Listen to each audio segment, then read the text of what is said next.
Welcome one and all. It is another exciting edition of 4020 Not Live, the programme that talks about rugby league, because nobody else does. Oh no, everyone else has got a podcast these days. Phil is here, as is Danika. She's back. Despite the fact, was it twice now you've been on the Super League show?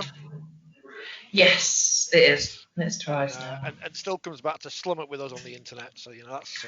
I know, you know what, I know where my roots are. Always come back to what you know, don't you? A fee has doubled, to be fair. Yeah, and now get 2 cups of coffee and 4 biscuits. Four biscuits. And also joining us, making his debut, as Ray French would say, is author and what else would you like to be described as, Andrew Quirke? Raconteur will do it. Raconteur and wit. I've got one of your books here, look. Oh, wow. I've got props today. Usually I always forget my props. Go on, I'll quickly ask you about the grand final, since you're still buzzing, aren't you? Still on cloud 9, Wellesby's miracle. The greatest end to the greatest grand final. I was lucky enough to be at White at the old Knowsley, and I said at the time, we're never going to see anything as dramatic and as impactful. And I think we topped it. It was just absolutely sensational. And yeah, I'm still on cloud 9, still haven't come down. So all my friends and family know that if they want anything from me, now's the time to ask. Phil, we have to start with Kevin Sinfield, who has not been knighted yet and may not be. And I don't think he would care if he was or not, because what he's done in the last week for his mate has been quite amazing. Yeah, I think I on social media, I equated it to Captain Tom Moore, that this is something that is beyond whether you like rugby league or not, whether you follow sport or not. This is touching a nation's humanity at a time when they really need it most, and it's about friendship and camaraderie and humanity and what it means to, well, Claire Balding said it this morning on Breakfast Telly. It's an expression of love in its purest form. And if ever the world needed an expression of love, it's now what everybody's been through. Apart from the fact that he's done a ridiculous physical endurance feat, which Danika will be able to speak to us about how phenomenal that is, as with the greatest respect to the 2 gentlemen on my screen here, she is the athlete amongst us. Loosely. But what people probably don't realise as much is the amount of work Kevin's done around this whole thing. The media conferences he's done, the vlogs he's done with sufferers of MND, the fact that he's never lost sight of the fact that Rob is his primary inspiration, but it's about everybody who's suffering from this terrible disease, and the raising awareness has been as important as raising funds, and the work that you have to put into that while your body is absolutely aching and you need to, well, for me, I'd be, laying on a bed in a dark room crying. But he's needed to be in ice baths and refuel himself, but he's even put all of that to one side to make sure that this message was continually got across, and I think that's a measure of the man. It's very hard to sum it up, because I think, having had the privilege of watching him lead a team, this doesn't come as a surprise. This is who he is. This is what he believes. He's got a wonderful set of parents who brought him up in a way whereby humanity is first and foremost, and this is an expression of it. So yeah, we could all get very emotional about this, but there's 2 levels. One is what he's done is phenomenal, and we shouldn't quite rightly extol that. The other thing is he has put rugby league in a place that even the sensational grand final that Andrew just talked about hasn't been able to do. Now, that's not a criticism of anybody. It's hard to get rugby league noticed. But when somebody trends for an entire day, when somebody who is not known by other sports people until he does something like this, and yet they're all putting out how very rugby league this is, and it doesn't surprise them, then he's done so much more than what he thinks he's done or what he'll allow himself to take the credit for doing.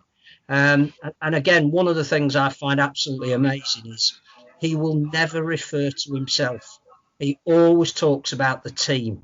It has to be about the team. It's the team of people I've had around me. It's the team that have got the media exposure. It's the team that are around Rob Burrow. But actually, what this is, and I don't care if he doesn't want to hear it. It's about him. He's an exceptional man. Yeah, it's just incredible, isn't it? Because there was a big quote today where his wife said to him, if we were to double the amount of money, would you do it again? He would just, without even questioning it, said yes. And that, like you say, Phil, it goes on to just show you how much of a phenomenal man he is, because he didn't even want to think about his body or what it must be going through. Like, seriously, what that must be going through.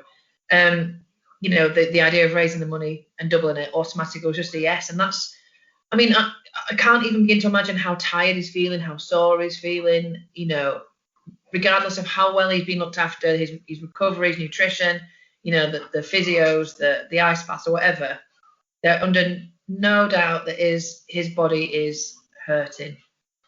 And to just say, yes, I'd do it again is, I don't know. I don't even know if you can comprehend that.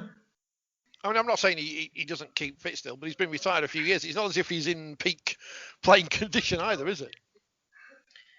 Well, it gives him an opportunity, doesn't it? He has trained a different way. He is a runner now, and I'm not saying that that's anything. But no, he doesn't have to train anymore, doesn't have to stay fit. He does it purely now.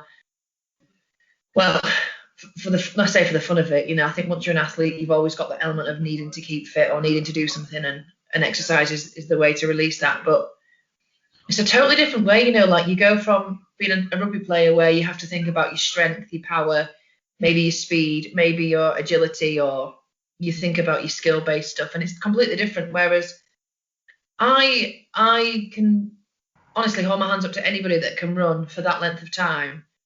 As much as he's had a team around him, it's quite difficult to chat whilst you're running that. And under 4 hours every single time, he's going at some pace, So he's not going to be able to communicate that well. So it's not like he's standing having a chat with his mates. It's quite a solitary kind of exercise as well, isn't it? Like, you have got people cheering you on and things, but you're in your own head a lot there, and for a guy that thinks and is about the people and about the bigger picture, he's doing a lot of thinking, isn't he? Here's the problem, Andrew. We support rival sides to Leeds. You've obviously been at the wrong end of results in grand finals. They show the Rob Burrow try all the time in the minute. We're just happy to beat them every so often. The problem is, as much as I say we all hate Leeds and all that, they're just too classy a club, and you just have to respect them. And it sticks in their throat, doesn't it, Andrew? It sticks in their throat. You know what, though? It just makes me reflect. There's some incredibly special people play this sport. You look at what Kevin's done this week. It's absolutely sensational. Rob himself, Mossy Meso, and obviously the great Steve Scott. And what they overcome mentally as well as the physical challenge is absolutely remarkable. And maybe we shouldn't be surprised, because rugby league is that ultimate test of mind, body and soul, if you like. But I think we're really lucky to follow this sport, because to have people like that associated with the sport who are so inspirational, we'll even let them have the four grand finals that they did against us. So, that's that nice as it can be, I think. Phil, you know him better than most because you've been around Leeds for so long, and as has Sir Kevin. It strikes me that there's no ego here. You see plenty of times people do things for charity, and it's all about them and how well they've done, and here I am with a big check and whatever. And as you say, we should praise him rightly, but this is not about Kevin. To Kevin Sinfield, this is not about Kevin Sinfield. He wouldn't do it if it was going to be about him. I think it's a tweet.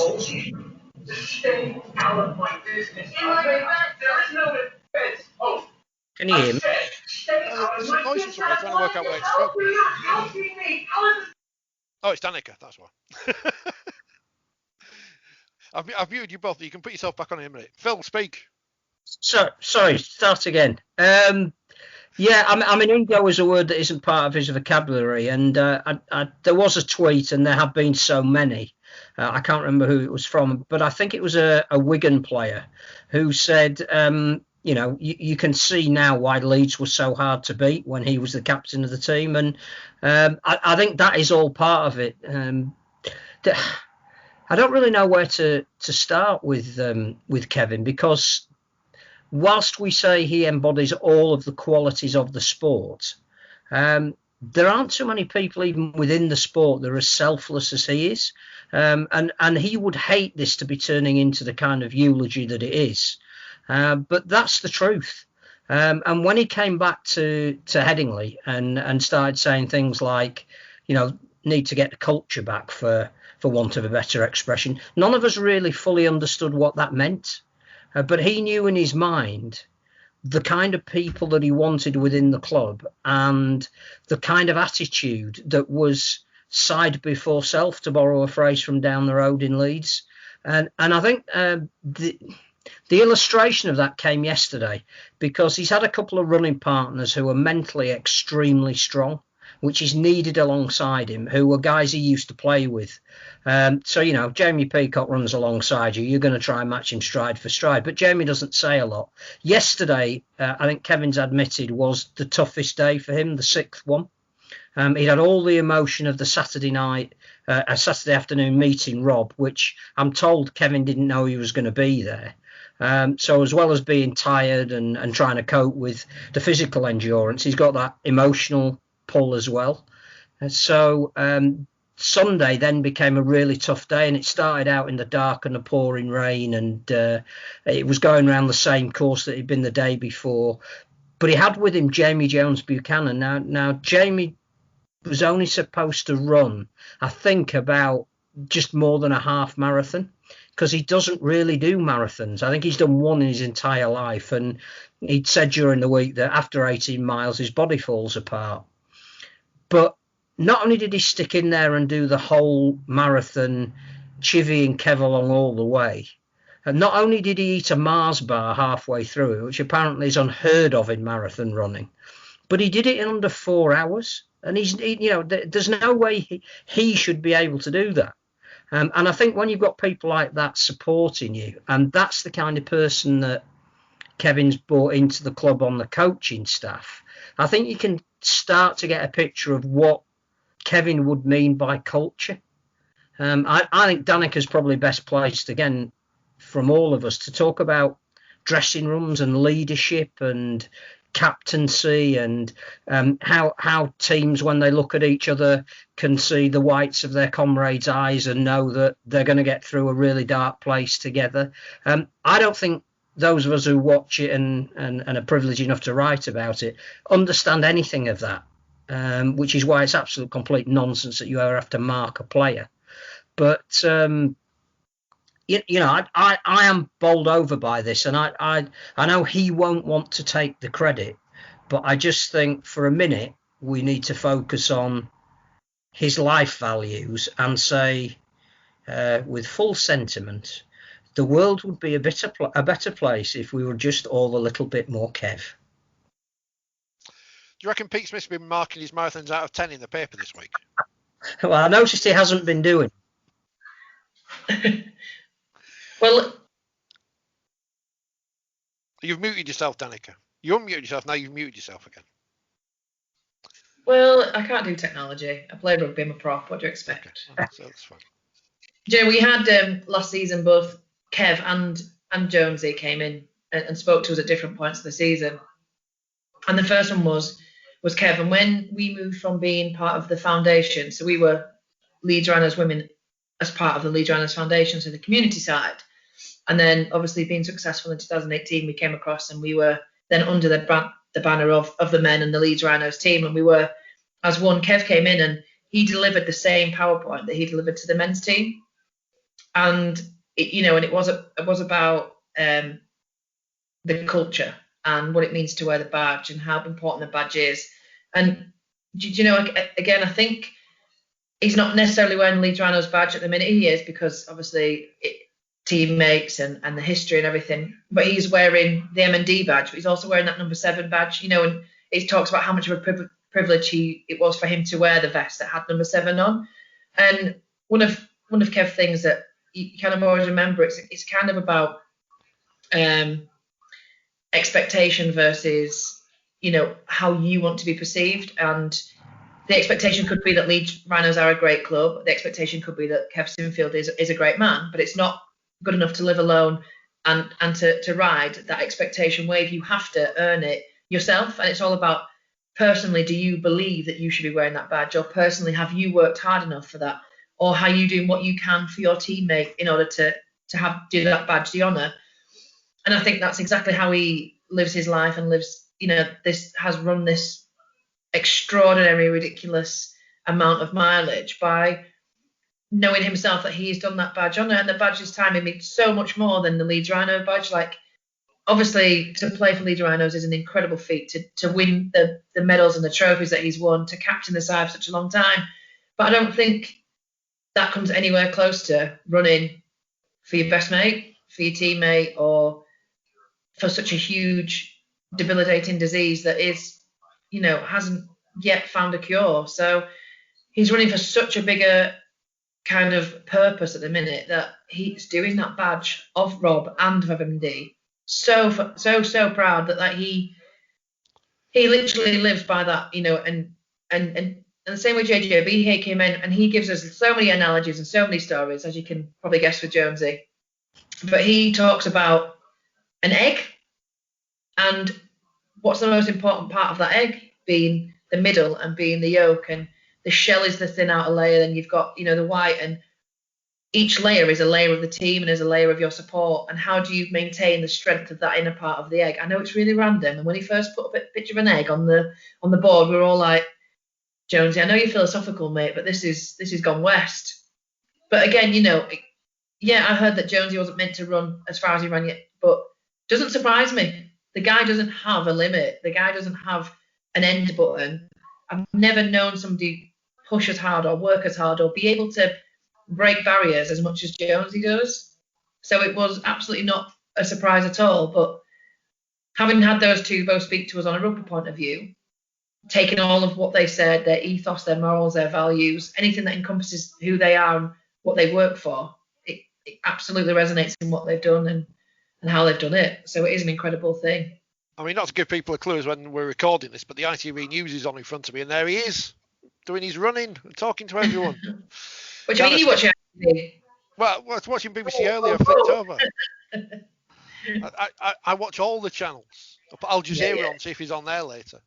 I guess to wrap up this bit, Andrew, and you mentioned Steve Prescott earlier, it's people who use their celebrity is the wrong word, their status to do good for other people, and as you say, it's a trait in many people involved in our sport, thankfully. Yeah, it's that selfless nature of people, and I think when you're going through something that's incredibly painful, like this horrible, debilitating disease, to think about raising money and raising awareness and putting other people first. I watched the BBC documentary on Rob, and I found it a really difficult watch. It took me quite a few goals to get all the way through it because his dignity, his bravery, it's absolutely incredible. And I think that I think there's something special about the people who play this sport. They've got something about them that sets them apart from us mere mortals. Do you know, there's two things that strike me there. The first is, what can we get Kevin to do now that builds on this? Now, that's not for us to tell him what to do, but I just think it will be a lost opportunity for the sport because of the profile he's given it. If we can't, being an ambassador for the World Cup is fine. It's going to be front and centre, but he now has got an influence and he's got a voice that maybe nobody else in the sport has at the moment. And he's not into personal accolades, so people can say he deserves a knighthood as much as they like. I'm not even sure he'd want one. He's not that kind of a person. But certainly, I think we need to find a role for him. And I don't mean that I don't want him to be the director of rugby at Leeds. I just think he now has the ear of virtually everyone in the country: politicians, sports people, administrators, funds, sponsors, broadcasters. He is probably everything we've been calling for all the time we've been doing this programme, that needs a spokesperson. And he could be that. So let's get him in the jungle. Oh, no. Put him in the jungle. Get him on Strictly. At least then you get to, do some dancing for weeks and you're in the warm. No. The jungle's a better one. Yeah, but it's only in Wales this year, and no offence to our Welsh. no. At least if it's in Australia, he gets to go, over there and in Yeah, so he's got a 5-star luxury whole. when it gets kicked out. Yeah, so this one's finished. So it's next year. We'll be back in Australia. I think Danica, Strictly's on BBC. Remember your loyalty. Yeah, hang on, yeah. Yeah, I also know this, but also as a dancing background, I know which one I prefer. When you're a female sports, Well, we've cracked Dancing it. on ice. You on Dancing on ice. Strictly. You on Strictly, Kevin in the jungle. Oh no, I want to go on the ice. They Alright. won't like the people won't like you on Strictly anyway because of your dance background. They'd be annoyed at you. You see. Yeah, but they don't know who I am, so you just pretend that I'm not a dancer. I just go in as a pro, big burly. I'll put on a few kgs beforehand. I reckon I can manage that. 7 I marathons think- in 7 days. Yeah, with chocolate. Oh, I mean, what Snickers? Yeah, no worries. Exactly, yeah. That's Go about on. my limit. I like the peanuts. So yeah, well, Strictly dancing on ice. At least well, don't send him on Big Brother though. That's No, I mean- mean, taking that, paternalistic role on in the jungle that I don't watch clearly, and doing the old putting his arm around everybody and being the rock and the confidant. And if Kevin wasn't here, we'd never have got through the trials. And obvious next step for him, isn't it? He could go on the Crystal Maze like Gareth Thomas was on last week. So that's the basis of my article next month because there's nothing else on TV. Anything. I don't know if we're selling this short now because we're clutching, aren't we? I'm joking. I know I'm not, but I mean, 100% would want to go on one of them. Get him on one of them. Well, I mean, there hasn't. I did the analysis of this earlier this year. I think since Sir Ellery on Dancing on Ice, I don't think there's been a rugby league person on. I know Martin Chariots off here of the chant fame. He's always a load of nonsense propaganda. Yeah. On the first season of first series rather of Strictly, but no, the rugby league people don't. Even on Celebrity MasterChef, where the bar is very low as to what is a celebrity. What's going Oh, on? I'd struggle on that program. I don't think beans and toast is that much of a meal, is it? What's going on behind you? I'm sorry, I was just distracted by two cats falling down the stairs. The cats are fighting. I love cats. Yeah, it's brilliant. Cameo role for Bubble and Squeak. Great names.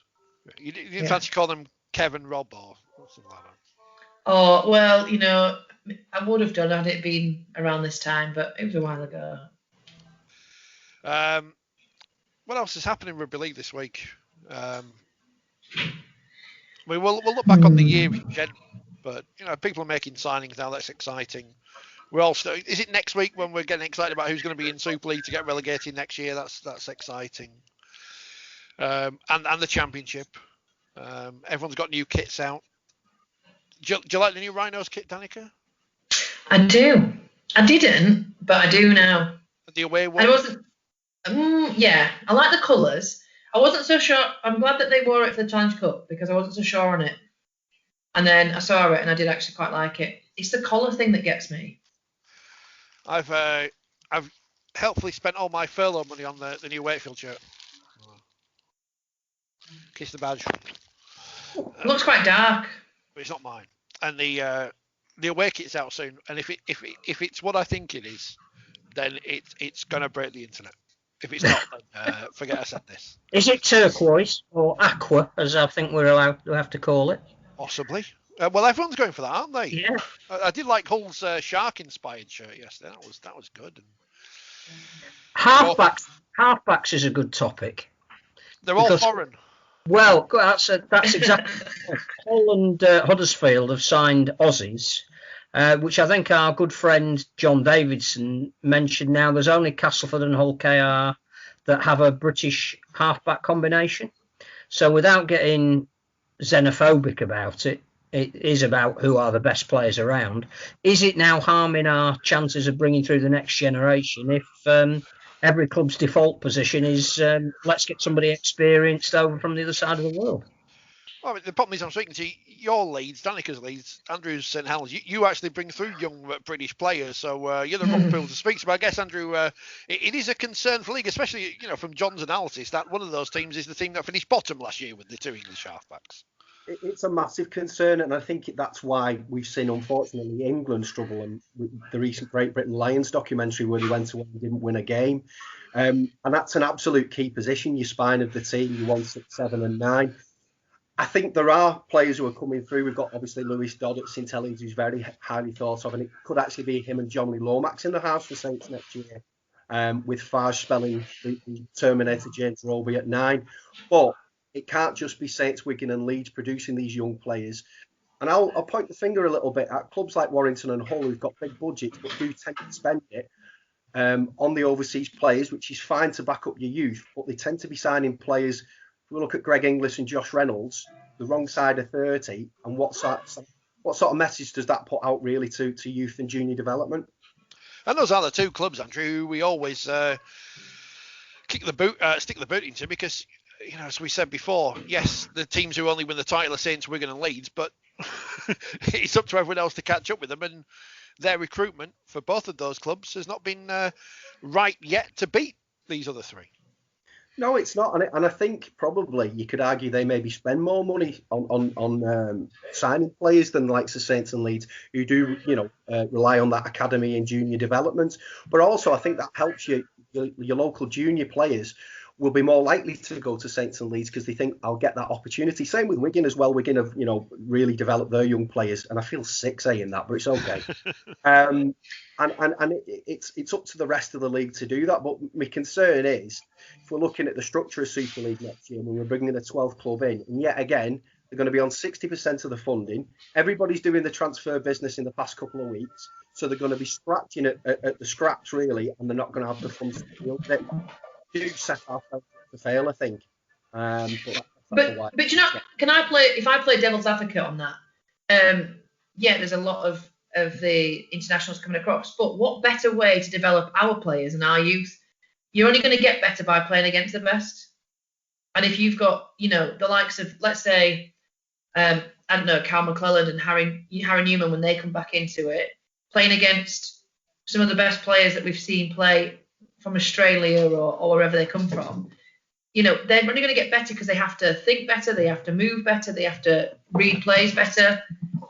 These cats are still going mental.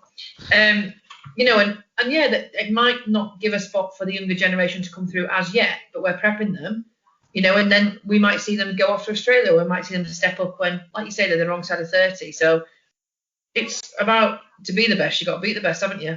And it's giving them something. What's the point in playing against somebody that or competing for a shirt against somebody that's not that much better than you? Raise the game, raise the bar. We've got an Aussie halfback. We've got girls fighting for a shirt, and thankfully for Courtney, she's the one that goes, come along, train with me. It's only going to make them better. So when Courtney, and who is the wrong side of 30 for sure, hangs up her boots, hopefully somebody that she's trained with or helped will step in and emulate what she kind of brings to our game as well. So is it not the same, or am I just being too I know happy?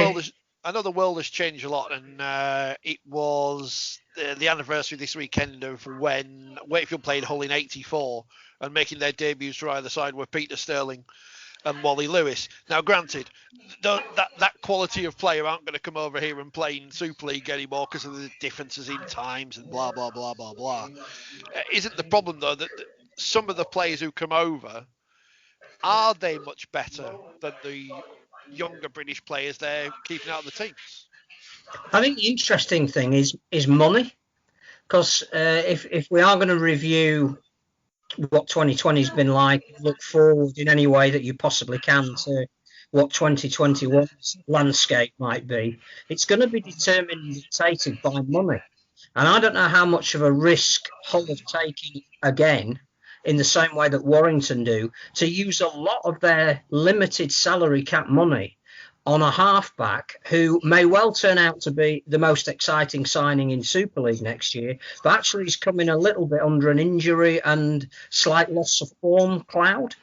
And Greg Inglis at his peak, if you could have got him, that would have been equivalent to getting Wally Lewis and Peter Sterling. But you're getting him again after he's been away from the game for a year. So yeah, it might well be that what Warrington are paying him reflects that it's almost like he's coming a little bit on trial in his first year, and he wants to challenge himself, and he wants to see what rugby's like played in a different hemisphere, and have a different life experience, which is exactly what Danny Medeiros did when he came over.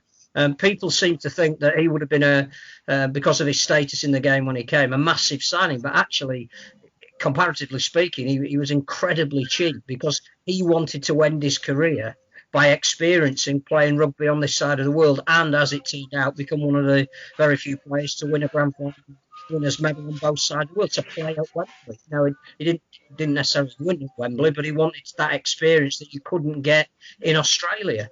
And the Australian team had been based in Leeds every time they were here, and he sort of had a taste of the culture, and he wanted to spend a year or two, actually amongst it, bringing his kids over, and he loved it. He genuinely loved it, and had he not won a medal, he would have loved it, almost equally as much. So I think there are different reasons why players come over. My worry at the moment is this is a hell of a gamble in these times. I look at clubs like Helens.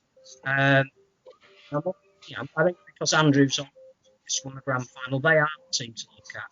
And I look at Jack Welsby and how they've integrated him into their team, how he is a fullback.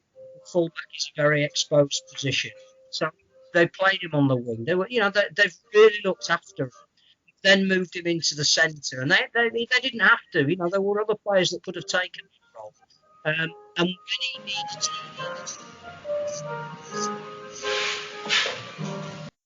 And I just think that is the way you bring on young people. You nurture talent. You decide how much of your cap is going to be spent on investing in the future, rather than constantly trying to find a quick fix.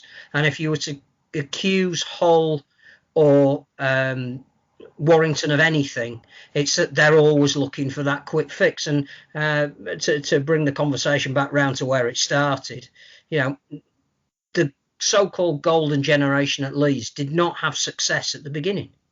When they all came through together, it took 3 or 4 years for them to make the mistakes and find their feet and combinations at senior level that they'd had at junior level before they started winning things. Once they started winning things, they couldn't stop. But there was patience at the beginning. There was investment in talent.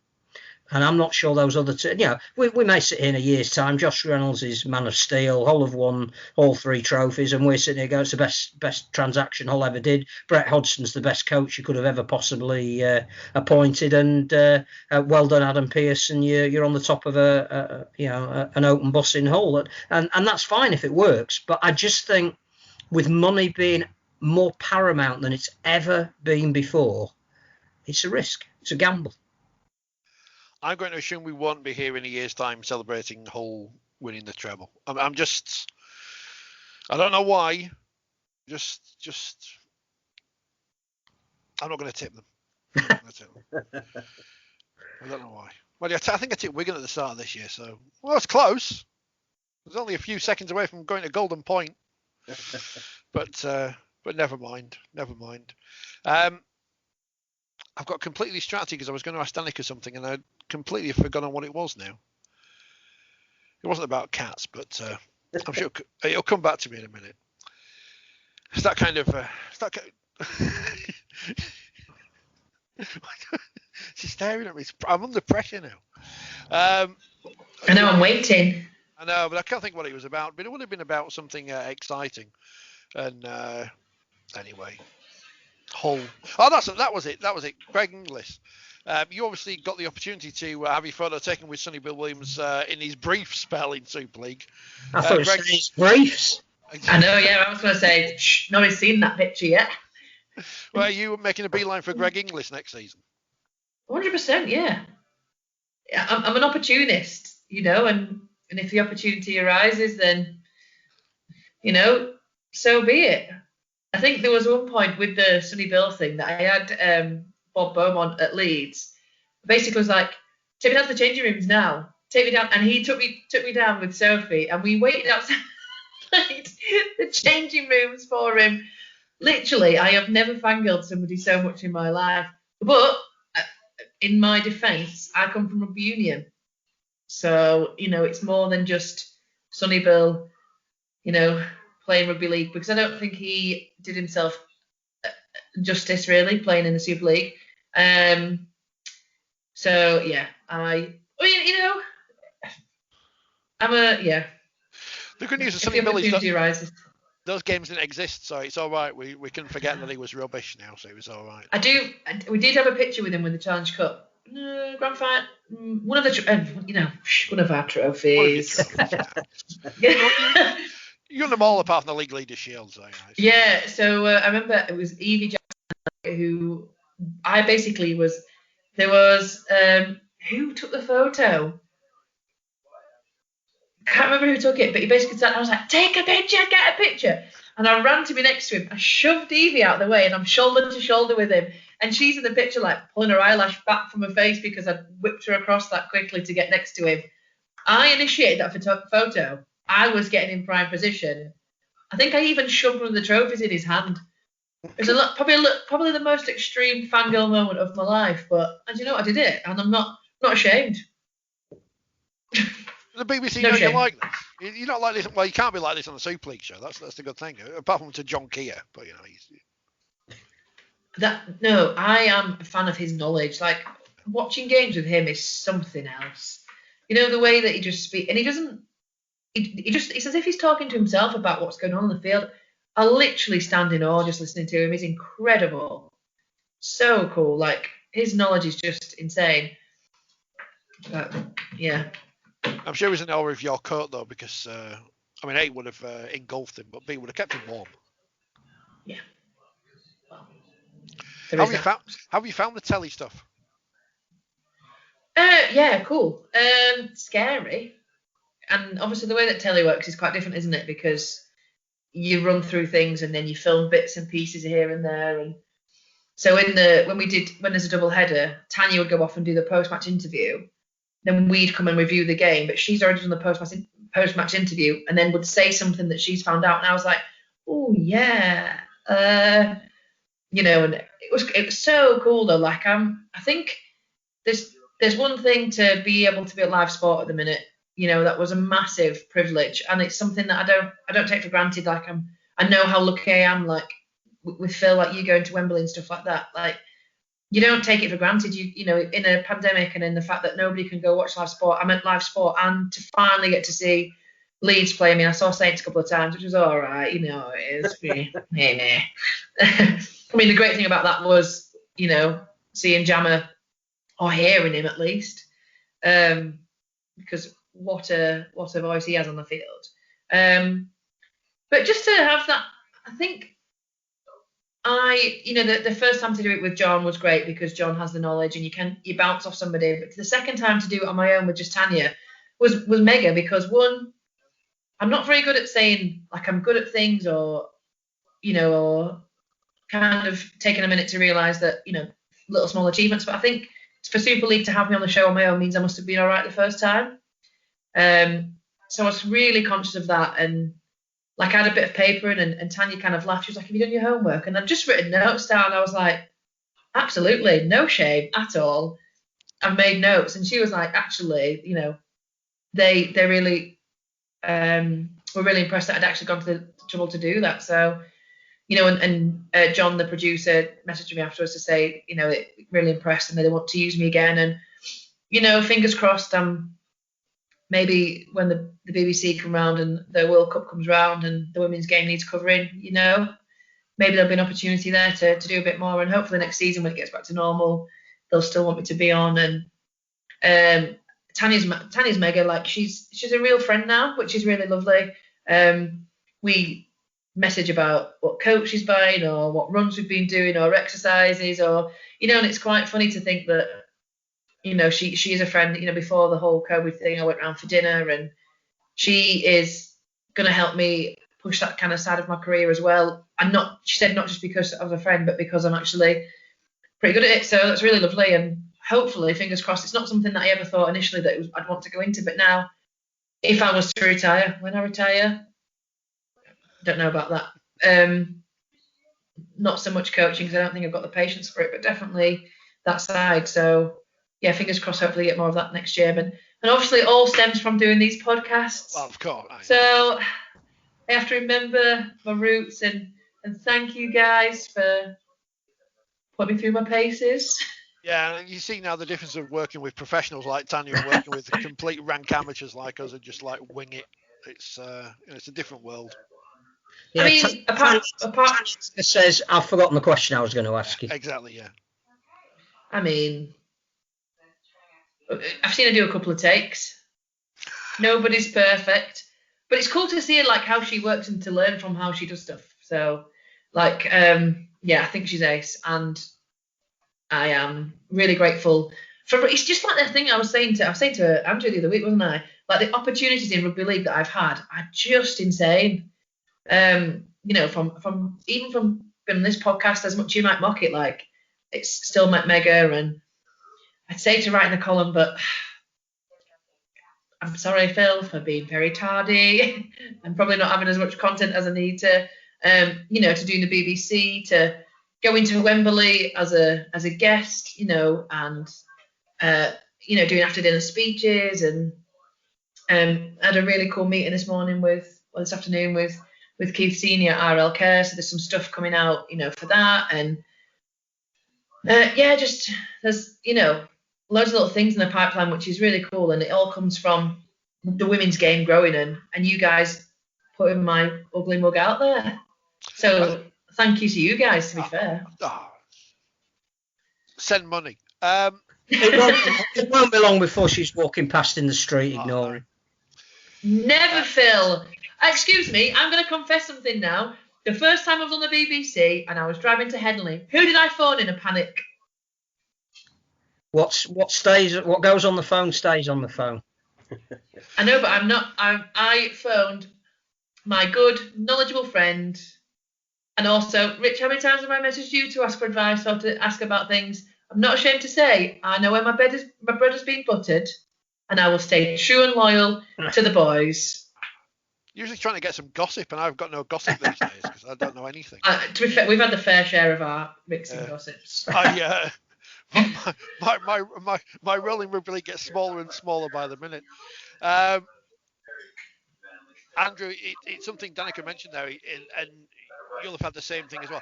You can never take any of these experiences you have for granted, can you? Obviously, you've written plenty of books with some great names in the sport, and I think, you know, I've reported on this and the other and whatever. I think it's when you stop taking those things as anything other than not normal, then that's when the magic disappears, because it's an extraordinary world where we've got a privileged peak inside. Massively, and I just think I'm incredibly fortunate when I look back at who I've been able to work with and put the stories down to print, because it's a big responsibility for someone to trust you with their life story and their career, and I've never took it for granted. I work full time, so this was something I've always just done as a sideline. But I mean, I've had friendships out of it, like the likes of Eric Chisnall, Graham West, albeit a Wigan legend, and I still think it's funny that a Saints fan wrote his book. But Paul Loughlin, when I finished his book, the last meeting that we did, Saints had beat Wigan in the Old Trafford Premiership final in '93, and he'd scored the winning try. And he gave me his shirt from that game. And gestures like that, it is magic. And now working with Danika, it's an absolute privilege to be working with her. She's got an amazing story, and it's some of the strongest material of anyone I've ever worked with. So, yeah, just incredibly, incredibly lucky. We haven't mentioned this yet, but the book, it is being written. What's she like to work with? Because obviously you must be getting sick of all the banter. Oh no, I love it. It's tremendous. Danika's a joy to work with. I'd say the only thing about Danika is that every time we speak to each other, something else comes out that I wasn't aware of. Obviously, she's a Challenge Cup final winner, grand final winner, BBC pundit, podcaster, has performed at Disneyland, the Royal Albert Hall. She's one of these people who can turn her hand to everything, and she's really funny as well. And just going back to the Super League show, obviously I've not known Danika that long, but she was just so natural and came across so well.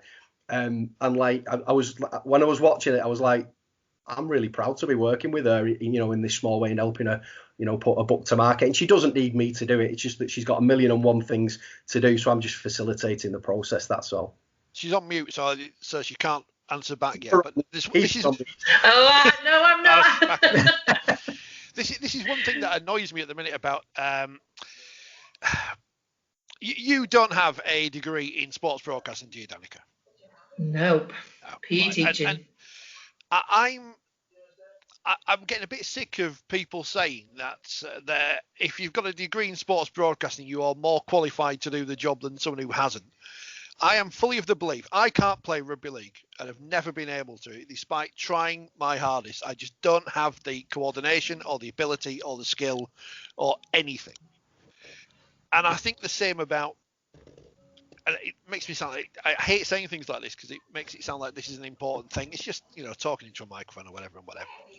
I think you can either do it or you can't do it. And whether you've got a piece of paper that says you've got a degree in it, I think that means absolutely jack. You can either do this job or you can't. I can't write books. I've tried to write books, started them and never finished a single one. I've muted her again. But you obviously, Andrew, have the skill to do so. Phil has the skill of writing books. I can't do it. And it just annoys me when you get people, oh, well, such and such should be on the telly because they've got a degree. No, it doesn't mean anything. You can either be good and analyse a game and get across to the public at home what's going on, or you can't. And, we've got some good pundits in Rugby League. We've got some people who are not quite as good in Rugby League. I never name them because it's not my place to do so on this programme. Just ask me when we're off air. But, it's not about a piece of paper. It's about the ability to do the job. I think you can hone a craft. Yes. So I think there is such a thing as having a predisposition to doing something and then going into an educational environment where you learn the tricks of the trade. And I think, Danika would confirm that one of the hardest things when you're stood in front of a camera is all the people talking in your ear at the same time. And you've got to turn that part of your brain off that wants to listen to them and answer their questions and concentrate on, try and remember on whatever it was you were trying to say or whatever point you were trying to make. And I think, people quite rightly say, how can anyone write about a sport that's never played it at the highest level? The fact is you can't. There are some things you can never know. So there are some intricacies that unless you have, sweated the small stuff, you can't possibly know. But if you watch it for long enough, if you have an understanding of what it is you are supposed to be watching, if you can make comparisons between what you saw in the past and what you're seeing in the present, if you can come up with a well-reasoned argument as to why you've seen what you think you've seen, then I think you're absolutely at liberty to write about it. If you can do it in an entertaining and educational and informative way, then that's fine as well. But yeah, the only thing I would say is, Danika's almost hinted that when the World Cup comes around, she hopes she get an opportunity to talk about the Women's World Cup. I hope she gets an opportunity to talk about the Men's World Cup. And the danger that we do have is that we will say, it's definitely not tokenism, but we want a whole set of women broadcasters, commentators and analysts on the Women's World Cup. No, why not have, Danika following Samoa around and telling us what's happening in the Men's World Cup as well, and doing the Women's World Cup, and and possibly the wheelchair as well, and mugging up on that, or the PDRL World Cup. I just think it's like, I know you're a big fan of Mark Chapman. You've written about his skills and qualities, and that he can turn his hand to absolutely anything. The best broadcasters facilitate the best reaction from the people that they work with, and that's what he does so well.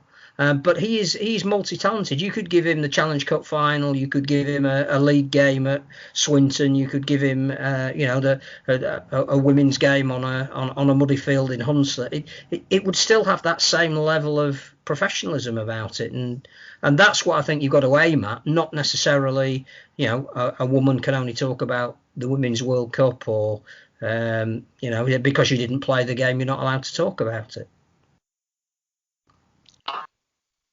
Oh, she muted us. Yeah, go on. Yeah, and I think, Phil, I totally agree.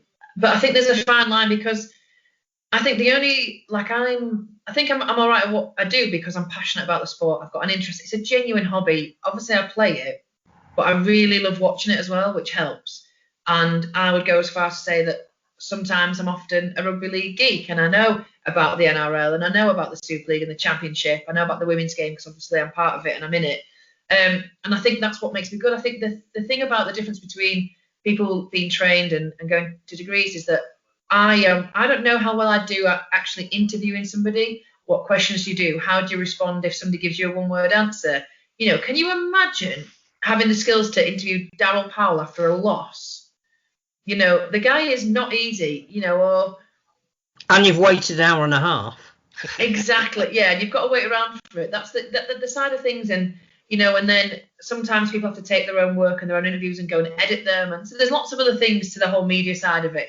So I don't want to do a disservice. I think what does make you a good host or a pundit or however you want to do is when you're speaking about the sport, like take John Keir, like we've mentioned, his knowledge is second to none. He is incredible at what he does. That's what makes him a great coach. And I think the reason that I get on with it so well and probably speak a bbit more fluidly than other people is because I am a genuine rugby league geek and I am proud of that. And I love the sport. I love the women's game. The women went and we're back in training all together the other day, and it's great to follow and to see, and I've been part of that, and I understand the level, and I understand the pressures, and they are now in content that they're in the fight now for the World Cup squad.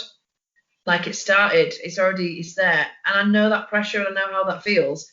So yeah, there's an element of having to play at that level and to understand it, but there is also just that I just really bloody love rugby league, and I really enjoy it, and I enjoy the ins and outs of it, it's the drama, the politics, the behind the scenes. So I think that helps. But and then you go to the World Cup. What if, the women that started playing rugby league, would we have said then that it should have been on the same level as men? What if I go to the World Cup, fingers crossed, touch wood, whatever you need to do, and just host the Women's World Cup or just commentate on the Women's World Cup? Then in 4 years' time, because of the foundation I've done, a woman will go in and maybe they will follow Tonga or Samoa or something. And it's about building foundations. Like I think I don't often say no to anything because I know that somebody's got to build a foundation. And yeah, I'm all right at doing it because if you send a woman that's not so great at talking or isn't as confident, that woman or that representative is that blanket for the women's sport. So I have to be, it's a huge honour, but it's a huge pressure as well because I don't want to be rubbish. Because I don't then want people to think that women can't commentate or women can't be pundits. So I think there's a kind of a double-edged sword there that we have to set a platform and we have to set a foundation. If that's what I'm doing, then fair. Look, if I get to walk around the Women's World Cup, commentating just on that for a couple of weeks, I'd be really happy with just doing that. Hopefully I'll do a good job, and then the next time and maybe the next season. And I summarise with JD on the BBC radio for a men's game, and got really good feedback for that. So it's just small little things that you do, and as long as you're doing it well, you're going to set the platform for people. And don't get me wrong, I guess you never really retire properly from commentating and punditry, so it could be something that I do if I'm good at it for the foreseeable, up until I'm way past my playing days. But I think it's also just about building that foundation, and Jodie's doing a great job when she's on Sky Sports. I know that Lois has done a bit on the Challenge Cup, but they are confident women within sport.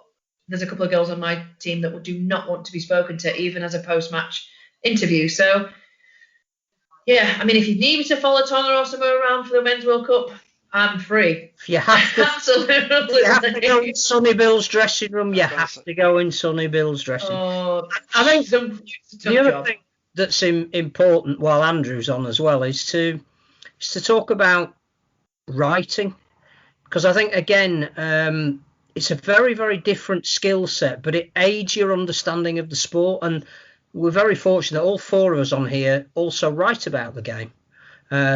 Admittedly, I wouldn't have quite so much grey hair if Danika came in a couple of days earlier, but it's a good one this month.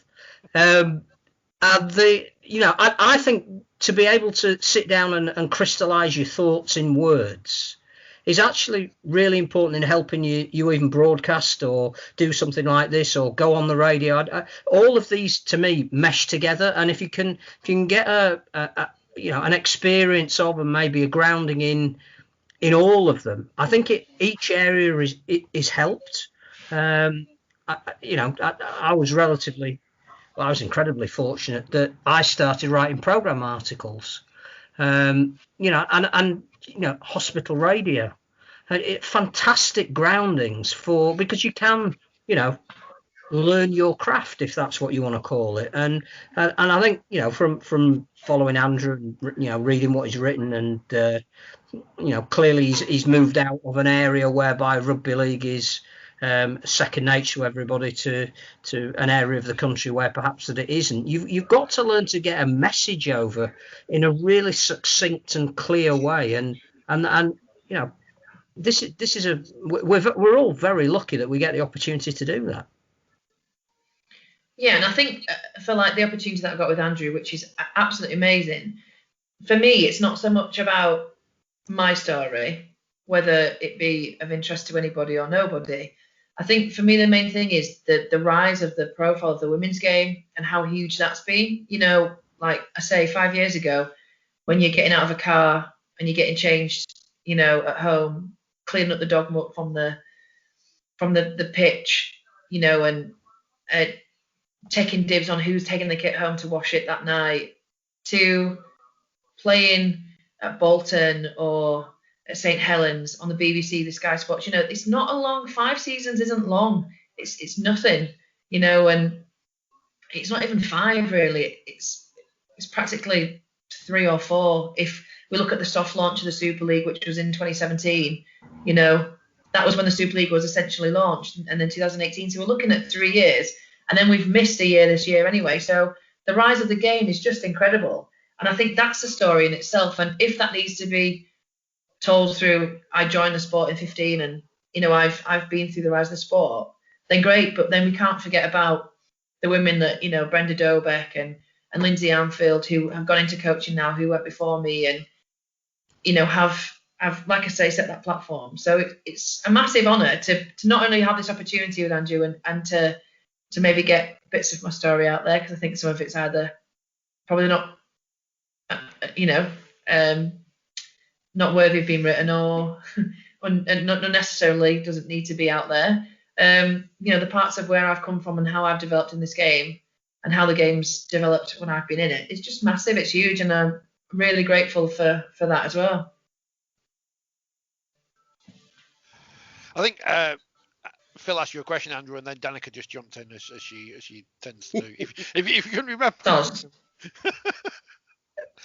Okay, people need to realise it's a big honour. Thanks. That's your fault for unmuting her, really.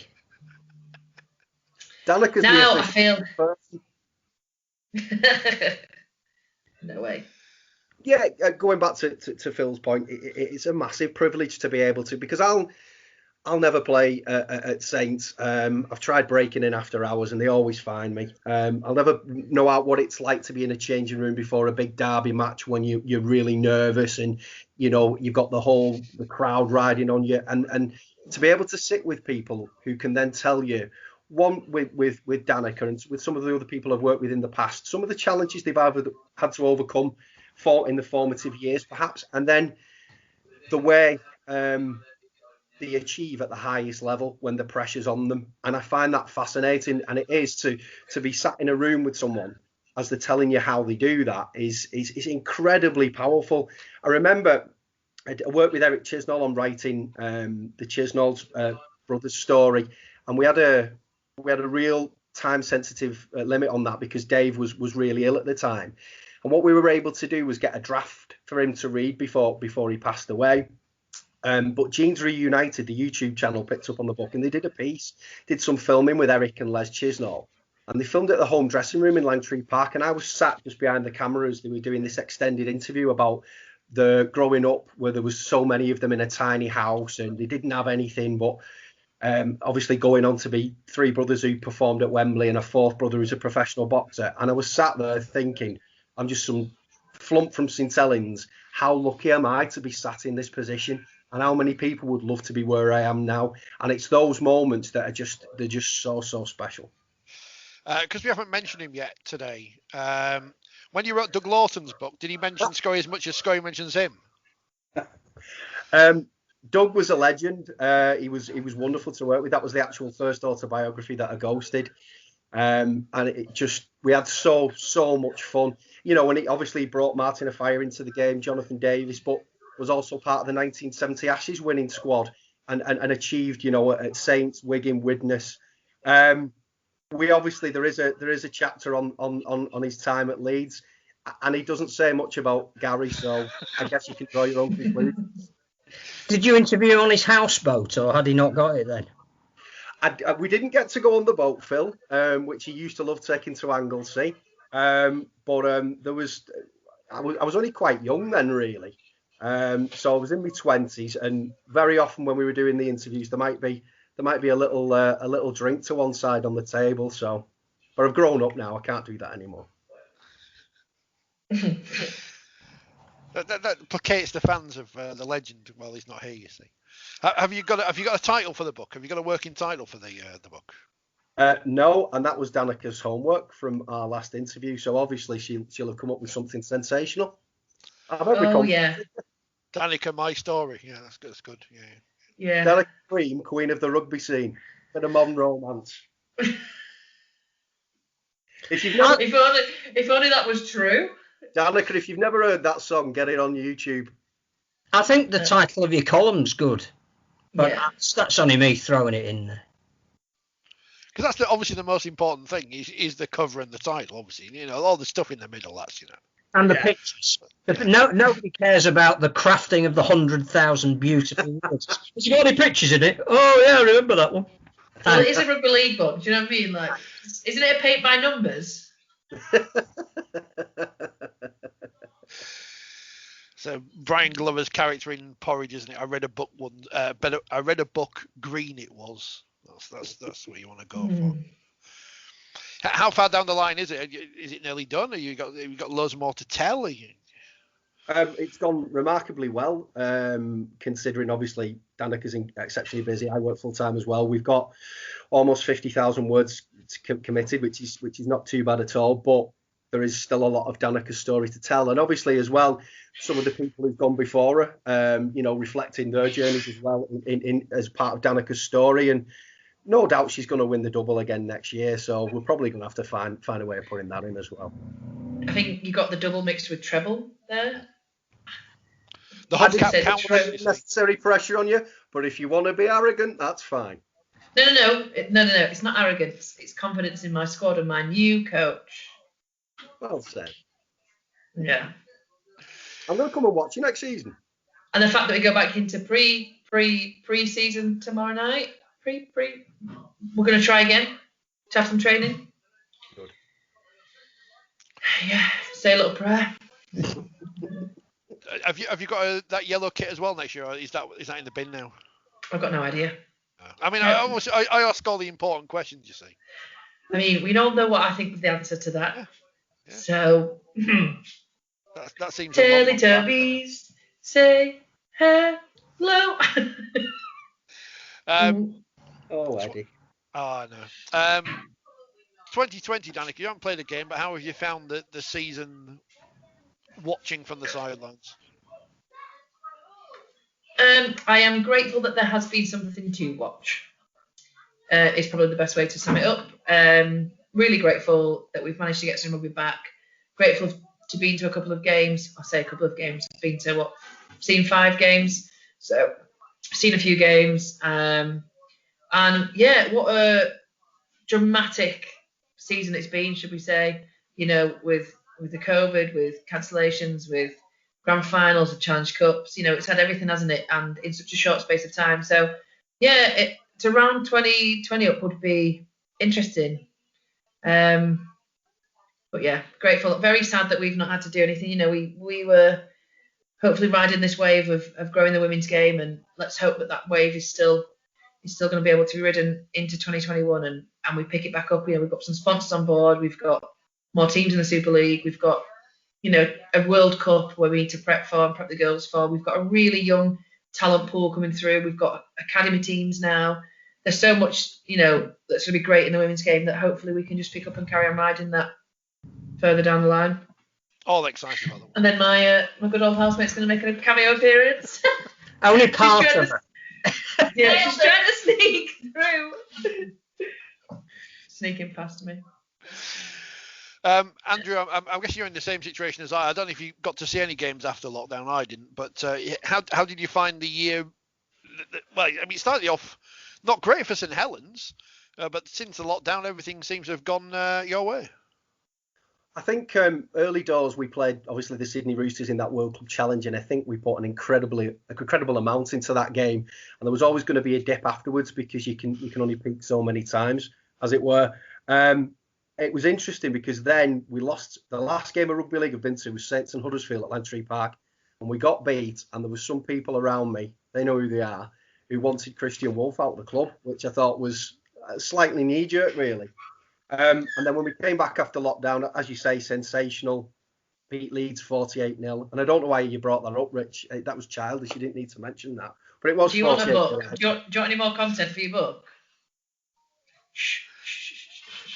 So anyway, got to the grand final. Obviously beat Wigan, and the funny thing was about the grand final. Obviously, we were all sat separately, different homes. It wasn't that moment of going crazy on the terraces with your friends and your family. The amount of WhatsApp video calls and messages and phone calls, we all were trying to celebrate with each other. And it was that element of rugby league community where we wanted to see each other's faces, and we wanted, because I mean, I was just jumping up and down and running into the garden when Wellesby scored. I just lost my mind. And I think my greatest wish for rugby league and probably everything in 2021 is let's all get back together again at the stadiums and see each other and share those special moments, because that's the one thing I am really, really missing, is seeing my friends on a Friday night, at the game. That famed rugby league family, Phil, community, whatever we want to call it. We do miss some people, not everyone. It's funny, but the grand final almost summed up the entire season in 80 minutes. Again, you've already pointed out how privileged we are to have been to games.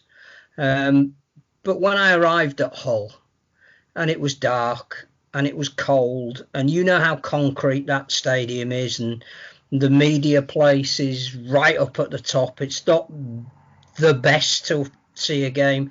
The feeling going into the ground was one of relief, just that we got to that moment, that the sacrifices everybody had made had meant that we had a meaningful game to decide who were going to be the champions. By the time it finished, there was almost a sense of rejuvenation, that because it had exemplified everything that's best about this sport, you didn't want it to end. So you sort of got there and thought, the sooner this ends, the better. And then, we'll get fans back in and we'll get back to something that we recognise as a sport. And we'll write this year off and hope that, other than Toronto, everybody's got through it all right. And we'll have some semblance of something recognisable next year. And by the end of it, we didn't want it to stop. And fitting again that, the last point of the season was on the last play, chasing a lost cause. Well, again, if that doesn't sum up what we've been doing all year, I don't know what does. One thing, I think there are two things. One is there are two major finals in a year. And as far as the rest of the world are concerned, what happens week to week is sort of our business. And they tend to dip in and out when there's Wembley or a grand final. And if you were to only take those two matches, which involved 4 different clubs on 2 very different stages, they were both epics. Nothing between the teams, down to the last play. Stories abounding on all 4 sides of who may or may not win, and what the heartbreak of some and the elation of others, and the resurrection of some and the perhaps the anticlimax for others. You had every narrative you could possibly want in those 2 finals, and I think that is an absolute credit to the sport. I think the other thing is a lot of people spoke during the year about it's got to be an asterisk year, that when the record books are put together, the champions and the cup winners should have a star next to their name, and like they did in the war years, say it wasn't a real season. Having watched that grand final, it doesn't come much more intense than that. That was that stood the test of any grand final, and maybe because this is something that Brian Noble says in his column in the new 4020 magazine out on Friday, which I haven't mentioned yet, and I don't know how that slipped in. Maybe not having a crowd actually added to the intensity for the guys on the pitch, because there were no distractions, and you couldn't get caught up in the atmosphere and occasion because you had to create it. And it may well be that the quality of the game we got was actually because the players went out there and gave it absolutely everything, because that's all they could do. They couldn't feast off anything else. It had to be all for one and one for all. And I just think that we got to the point where the winners were worthy winners. The fare that was served up on the last night of the season was glorious. I think it's right to wait until March until we play again, because not only do the players deserve a long break, but I think if we can get to the point where we start with even limited number of fans in grounds, it changes everything. Goes back to what we were saying the other week, that I'd forgotten until I watched the third state of origin what it's like to have a genuine atmosphere in the ground. And it makes an enormous difference. It really does. Just to be part of something communal like that is sensational. And again, that takes the conversation right back to where we started. Why do people like Kevin Sinfield do what he does for a guy like Rob Burrow? Because it's that communal feeling that is generated by being involved in sport. And that's what we've missed. But I just think in terms of what we could have expected, I'm not sure we could have wanted much more, to be honest. Obviously, bar the result and not being able to wind up your mate, Danika, what did you make of the grand final? Well, yeah, that's the thing, isn't it? I don't know if Andrew remembers, after a few wines texting me. I think maybe it was a voice note. Who'd had a few wines, you or him? Not me. I'm an athlete, Phil. I don't do that, honest. I think grand finals for me are always like finals in general. It was a great grand final. It was a showpiece. But for me, I always look a bit deeper. It's the passion, isn't it? It's that in the players. Like, you can see the players themselves, how bad they want it, how desperately they want it. It's that there's a do or die kind of vibe to the way they do things, the way they play, the way they talk to each other, they shout across the pitch. And you can see that passion, and yeah, that atmosphere thing. The same with Wembley. Has it made it the dramatic showpiece that the end of the season should have been? And to be that close the way through, and to really have that fight that it had all the way through. To go to Golden Point or whatever would have been the absolute ultimate. But Wellesby came through, didn't he? And it's just the speed that would he have run? Interesting to see. Do you know the stats they had? When Ryan Hall scored in that semi-final, and they said actually the quickest stats for speed were when the players were running to congratulate him. What was Jack Wellesby's speed to chase that ball down? Do you get that extra, I don't know, power or whatever it is, because you play with such a different kind of feel when it's a final, and I thought you could really sense that. So there's something interesting there, because again, one of the other things we've talked about is how do you capitalise on such a good final? Well, I think we do miss an opportunity by not knowing stuff like how fast players were running, and how it sort of dripped out that Bentley made 69 tackles, and it sort of dripped out that I don't know, Burgess played with a broken jaw. It's like, why don't we do more to celebrate and to explain and to go, wow? Because you suddenly say, well, his acceleration from the kick leaving the boot of Tommy Makinson to touching it down, contorting his body behind Bevan French was the equivalent of 30 miles an hour. Then you just go, that's astonishing. And maybe that's what we don't do enough.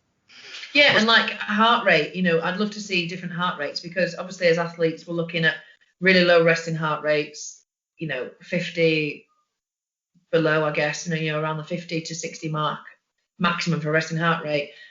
The heart rate of that last few minutes, the pressure that they're under to make the kick. What was Tommy Makinson's heart rate, knowing full well that he had to make that kick just before and then just after it bounced?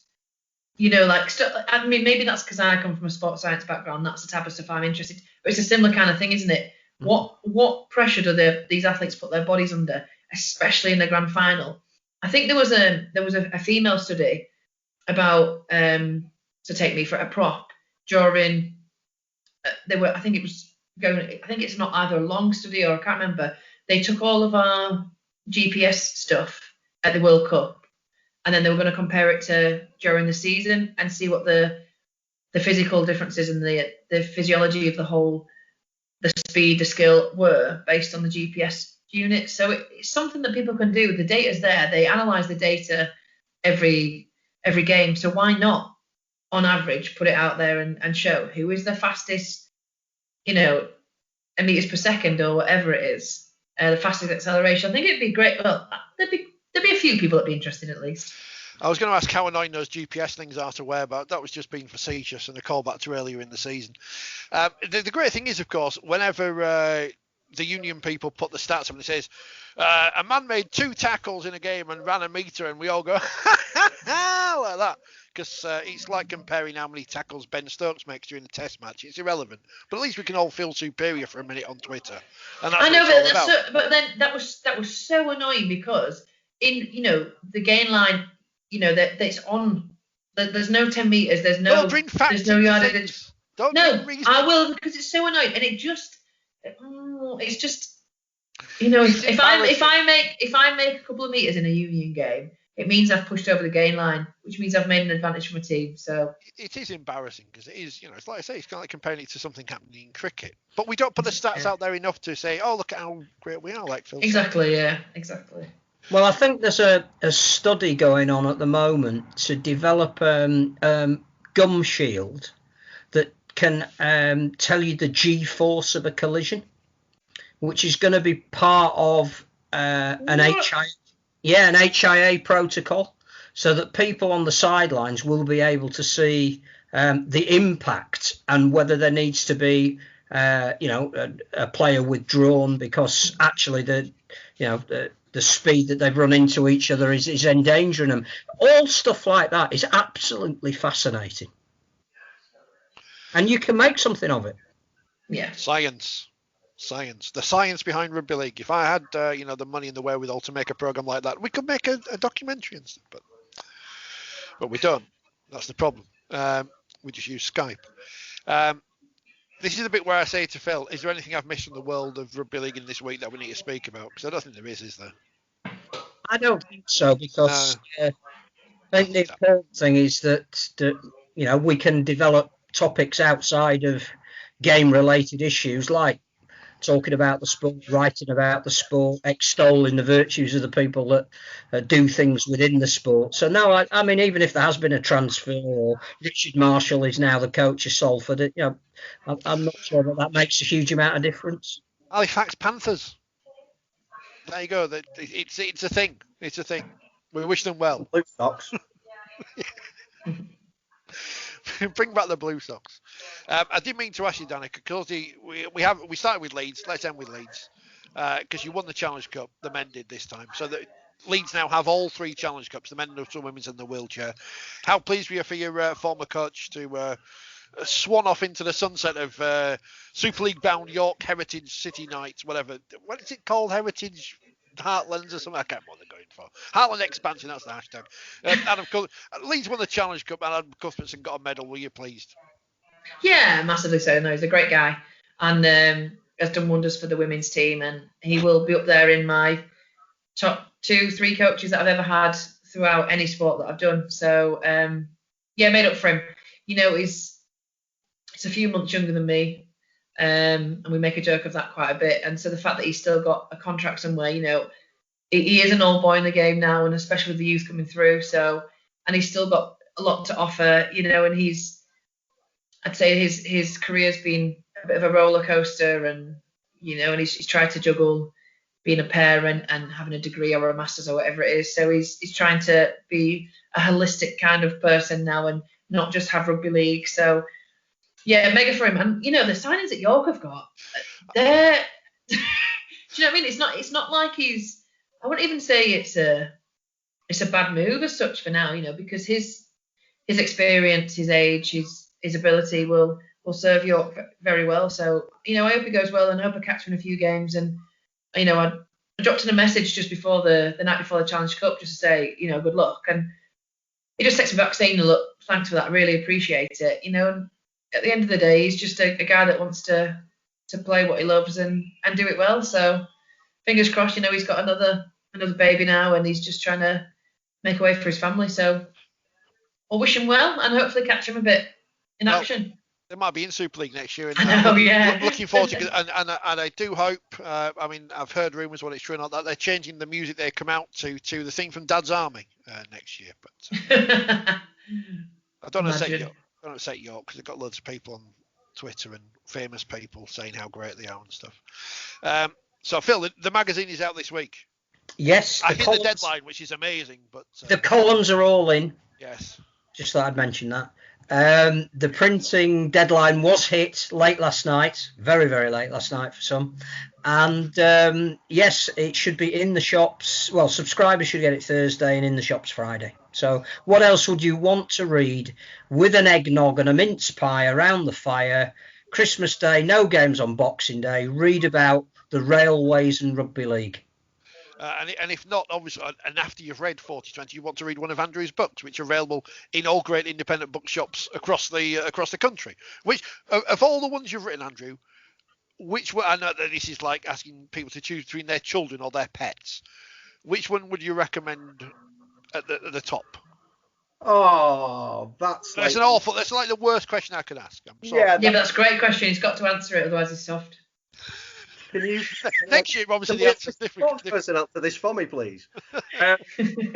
It's really difficult, but I would say, oh wow. Do you know what? It's not a rugby league book. Am I allowed to put that out? Of course, you can promote whatever you want. Called Mark Eccleston, and living in St Helens, I hadn't even heard of him, which was quite a disgrace to begin with. And he was the world's first, Britain's first world number one in tennis.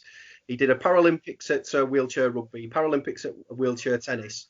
Obviously, what he overcame, he did a somersault to a haystack when he was 16, ended up paralysed and in a wheelchair after being on the books at St Helens. So he had a lot of things to overcome. We were nominated for the British Sportsbook Awards for that book, and I think it's still the only rugby league book to get shortlisted for that. So I must have done something right with that, but it was all down to Mark and his story. But I would probably sum up that the best is yet to come, and November Priim's book with Mr. Kaplan, that'll be the one to pick up. Is it going to have lots of pictures in it? Yeah, fill the pages. It's going to come complete with dynamite. Wow. Oh, we'll all look forward to that. Danika, anything you want to mention as we head off into the sunset of this episode? Just that it's lovely to see your faces as ever. You've been in isolation too long, clearly. Tell me about it. He'll all get back to not normal at some point. At least no one this week, Phil, went off to the loo halfway through and asked us to cut it out. So that's a positive. Did you leave it in? No, I didn't. I respected our guest and cut it out, but I've mentioned it here now, so people will know. Oh no, you've mentioned it here. Don't forget to like, share, subscribe this video, all podcasts, wherever you've downloaded it from, and leave a review. We're getting close to 2,000 subscribers on YouTube, so please tell all of your friends. They don't have to watch anything, just subscribe, and that's it. Buy the magazine, buy all of Andrew's books. We'll have another show later this week with another Leeds guest, I have to say. Not just Leeds. Well, yeah, and some other clubs and international, and I believe I think Danika's favourite player, but I think. You think? I think. I But think she models herself on him, I think. Yeah. Ooh, the possibilities. Yeah, but we won't tell you who that is until we've recorded it, because I have the fear that everything goes wrong, even though it won't. Andrew, thank you very much for your time. Pleasure having you on. Great debut, another one. Danika, as always, obviously, you know, you might come back again next year. I don't know. Will you come back on? Always. Well, you know, thought I'd upset you with those pictures last time of your pulling faces, but yeah, you can drop that out of it. I have a face for radio. We all know this, so just leave it there. I think of the 4 people on this call right now, Danika. You know, no offence to my brethren here, and Phil. I shall speak to you later in the week, but you know, obviously, thank you for joining. And the shop's back open. Buy books. Buy books. Yeah. Buy books. And love to bubble and squeak. Oh, thanks. Roby tonight. We'll see you all next time here on your favourite Rugby League podcast. And if it's not, well, there's nothing we can do about that.